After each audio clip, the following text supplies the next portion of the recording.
বিষ্ণু বললেন আত-তাজিরা সাদুকাল আমিন মা'আন নাবিয়্যিন ওয়াস সিদ্দীকিন ওয়াস শুহাদা'i ওয়াস সালিহিন।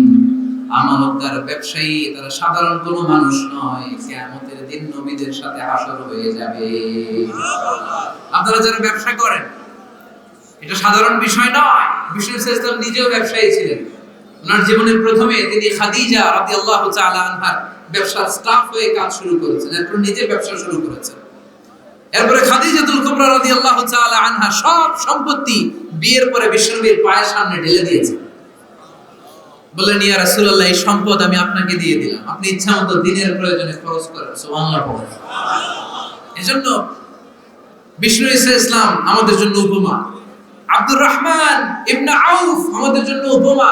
যারা ব্যবসা করেন তারা বিষ্ণু ইসলামের সুন্নাহ পালন করছেন। আত-তাজির আস-সাদুক আল-আমিন, বিষ্ণু বললেন সত্যবাদী আমানতদার ব্যবসায়ী, যে ব্যবসা করতে যে মিথ্যা কথা বলে না। অনেক ব্যবসায়ীরা আছে পণ্য চালানোর জন্য মিথ্যা কথা বলে আর কসম কাটে, আসরা নাই। এমনটা করা যাবে না। সকালবেলা স্ত্রীরে বলে, এই গরুগুলো বিক্রি করবো, তুই একটা দাম কত কম। স্ত্রীরে শিখাই দিচ্ছে এই গরুর দাম তুই 40,000। তো বউ বলে ঠিক আছে, দাম কইলাম 40,000। এরপরে বাজারে যখন গরু বিক্রি করতে যায়, একজন যখন বলে যে ভাই এটা 30,000 টাকা দিয়ে কিনবো, ভাই আল্লাহর কসম সকালে একজন 40,000 দাম কইছে, আমি দেইনি। আছে না নাই? কৌশল কর। বউরে শিখাইছে সকালে তুই দাম তো 40,000। তো বাজারে যে সকালে একজন দাম করছে, দাম করে কইছে 40,000 দেইনি, আমাদের 30,000 কেমনে দেই? এরকম ডাকাইত আছে না নাই? আলহামদুলিল্লাহ লক্ষ্মীপুরে এরকম লোকজন নাই। আরে নাই, আমি কই নাই, এরা কই আছে। লক্ষ্মীপুরের মানুষ খুব ধার্মিক, আমি জানি। লক্ষ্মীপুর, নোয়াখালী, ফেনী এই বেল্টের লোকজন খুব আল্লাহওয়ালা।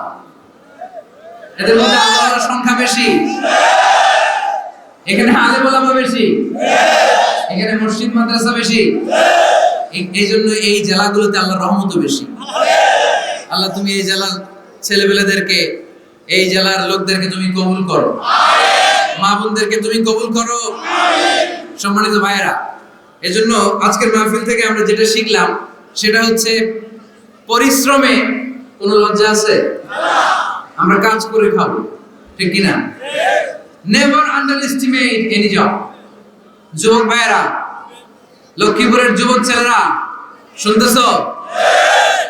এরকম আওয়াজ করতে হবে, কান খাড়া করে শুনো। Never under estimate any job. কোন চাকরিকে ছোট করে দেখা যাবে না।